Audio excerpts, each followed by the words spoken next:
भाइयों बहनों नमस्कार। All India anganwadi news channel में आपका स्वागत है। चैनल से जुड़ने के लिए नीचे दिख रहे रेड कलर के सब्सक्राइब बटन पर आपको सबसे पहले क्लिक करना है। फिर साइड में एक नोटिफिकेशन बेल यानी घंटी बन के आएगी, उस पर जब आप दबाएंगे तो 3 घंटी आपको दिखेंगी, जिनमें सबसे ऊपर आल वाली घंटी आप लोगों को दबा लेनी है। All India anganwadi news channel की आज शाम की सच्ची खबरों में आप सभी आंगनबाड़ी सेविका सहायिका मिनी बहनों का स्वागत है।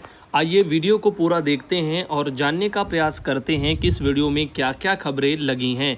तो सबसे पहले तो आपको बता दें कि गवर्नमेंट ऑफ यूपी की तरफ से ट्विटर से एक ये ट्वीट किया गया, जिस ट्वीट में सरकार कह रही है कि सेवा, सुरक्षा और समर्पण के लिए उन्होंने 100 दिन दिए हैं। 450 रोजगार मेलों का आयोजन किया है, जिनके तहत जो है 50,000 से अधिक अभ्यर्थियों का उसमें चयन हुआ है। तो भाई आप लोगों से हम पूछना चाहते हैं, क्या आप में से या आपके जानने वालों में से कोई है जिसे सरकार द्वारा 450 जो रोजगार मेले दिए गए हैं यानी लगवाए गए हैं, उनके तहत जो सरकार कह रही है कि 50,000 से ज़्यादा जो है लोगों को हमने रोजगार दिया, अभ्यर्थियों का चयन किया, यानी इतने लोगों को नौकरी मिली। तो क्या आप या आप में से कोई जान पहचान के लोग हैं जिन्हें इस तरह से रोजगार मिला हो? अगर मिला है तो बताएं, क्योंकि हमें या हमारे आसपास या हमारे जान पहचान में कोई ऐसा नहीं है जिसको यहां पर इन 50,000 के दायरे में किसी को भी रोजगार मेले के तहत नौकरी या जॉब मिला हो।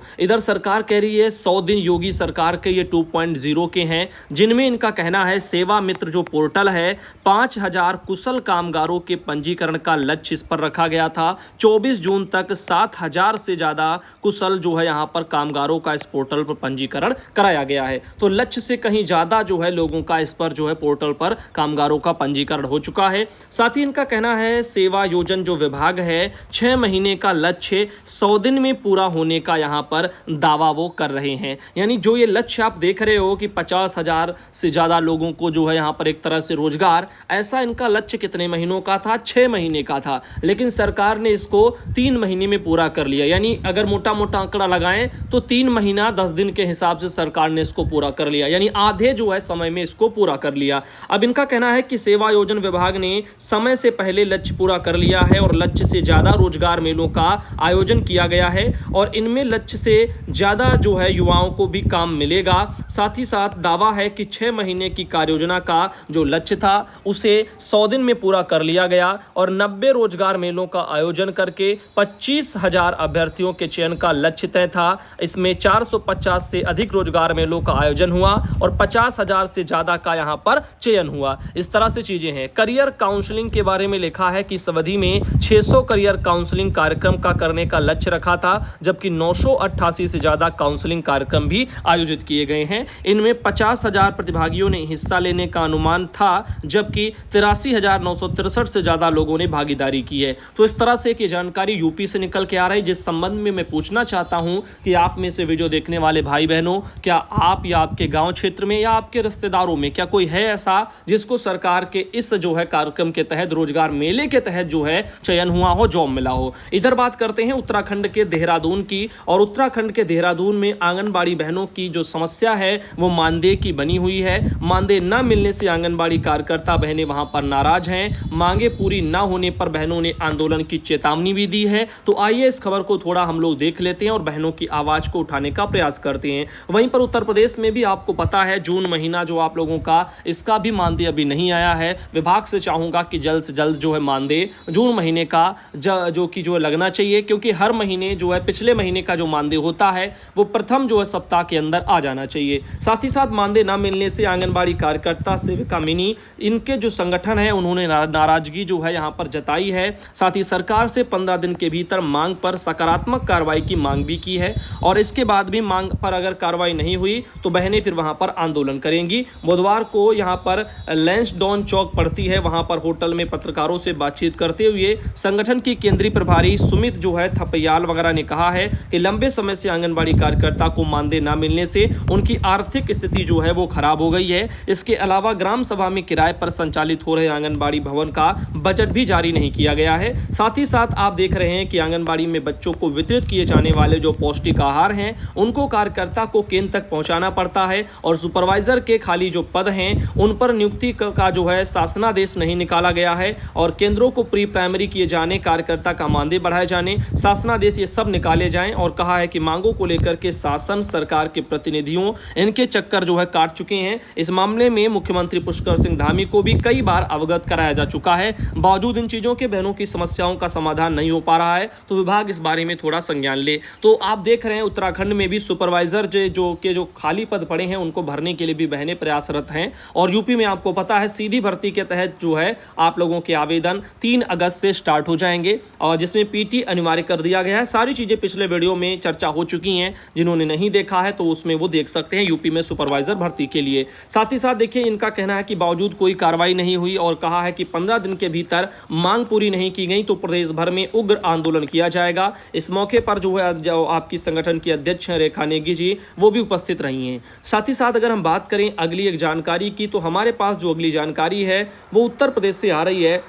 उत्तर प्रदेश में दुर्गा शंकर मिश्र जी जो मुख्य सचिव हैं उत्तर प्रदेश शासन में, उन्होंने एक ये लेटर अपने यहाँ 16 जून को जारी किया था समस्त जिलाधिकारियों को, समस्त विभागाध्यक्षों को और समस्त मंडलायुक्तों को और समस्त सचिवों को भी यहाँ पर भेजा था। लेटर काफ़ी महत्वपूर्ण है। लिखा है प्रदेश में दिनांक 16 से 22 जुलाई यानी इसी महीने की बात हो रही है, 16 से 22 जुलाई इसमें भूजल सप्ताह का आयोजन किया जाएगा। तो आने वाली 16 से 22 तारीख के बीच में उत्तर प्रदेश में भूजल सप्ताह मनाया जाएगा, जिसके बारे में बहनों आप सब थोड़ा जान लीजिए। लिखा है आप अवगत हैं कि बढ़ती हुई जनसंख्या एवं तीव्र औद्योगिकरण के कारण जल संसाधनों की मांग में अप्रत्याशित वृद्धि हो रही है और इसीलिए जो यहाँ पर पेयजल आदि क्षेत्र हैं उनमें भूजल पर निरंतर बढ़ती निर्भरता से भी अनेक क्षेत्रों में भूजल की जो है काफ़ी समस्याएं उत्पन्न हो रही हैं। भूजल संसाधन के वर्ष 2017 के आंकड़ों पर आधारित आकलन के अनुसार प्रदेश में यहाँ पर कुछ विकास खंड लिखे जिनमें इतने विकास खंड क्रिटिकल सिचुएशन में हैं, 151 विकास खंड जो है सेमी क्रिटिकल में हैं और इस तरह उनको वर्गीकृत किया गया है। तो भूजल संसाधन के वर्ष 2020 के आंकड़े पर आधारित आकलन के अनुसार प्रदेश के अनुसार वर्तमान में प्रदेश के 66 विकास खंड जो है यहाँ पर अतिदोहित हैं, यानी जहाँ पर जो पीने योग्य जो पानी होता है जो आपका भूमिगत वाला वो उसकी खराब स्थिति है, यानी वो सब निकाल लिया गया है, वो दोहित हो चुका है। तो अति दोहित श्रेणी में 66 विकास खंड हैं, 49 विकास खंड जो है क्रिटिकल में हैं, 177 विकास खंड सेमी क्रिटिकल में हैं। इस तरह से उनको वर्गीकृत किया गया है। वर्ष 2000 में अतिदोहित और क्रिटिकल विकास खंडों की संख्या मात्र 20 थी, लगभग 5 गुना बढ़कर के वर्तमान आकलन में 105 पहुंच चुकी है। यानी अगर हम बात करें सन 2000 की तो 2000 में अभी ये जो आंकड़े थे दूहित जो है आपके भूमिजल वाले, तो ये काफ़ी कम थे, न्यून थे कह सकते हैं हम, क्योंकि यहाँ पर संख्या बहुत कम तब थी, 20 मात्र थी। लेकिन अब आप देख रहे हो सैकड़ों की संख्या में है, 5-5 गुना वृद्धि हो चुकी है। तो ऐसे में ये अपने आप में एक चिंता का विषय बन गया है। साथ ही इनका कहना है कि उक्त के संबंध में यह सीमित संसाधन उपलब्धता की दृष्टि से गंभीर स्थिति में पहुंचता जा रहा है और इसकी गुणवत्ता भी निरंतर प्रभावित हो रही है। तो पहले जल जितना स्वच्छ था, निर्मल था, उतना अब नहीं रह गया है, ना ही वो गुणवत्ता मिल रही है और ना ही जो है उतना जल जो है भूमिगत रह चुका है। तो ऐसे में आने वाली पीढ़ी को भूमिगत जल की समस्या का सामना करना पड़ेगा। बाढ़ आती है, आप देखते हैं, सब कुछ देखते हैं, वो एक अलग मैटर है, लेकिन पीने योग्य जो पानी है जो ज़मीन के अंदर है, भूमिगत जल बोला जाता है, वही पीने योग्य होता है। बाकी आप समुद्र का, इधर उधर का, नदियों का नहीं पी सकते हैं। तो इस तरह से ध्यान देना, और ये एक समस्या का कारण आने वाली पीढ़ी के लिए जो है बन रहा है और बहुत ही तेज़ी के साथ जो आप देख रहे हो, कहीं समरसेबल लगे हैं, कहीं ये मोटर लगे हैं और बड़े बड़े जो है यहाँ पर पाइप डाले जाते हैं, उनसे जो है यहाँ पर चीज़ें हो रही हैं। अब वर्षा का जो जल है वो तालाबों के जरिए एक जगह इकट्ठा जो है करना चाहिए, लेकिन ऐसा ज़्यादातर देखने को नहीं मिल पा रहा है।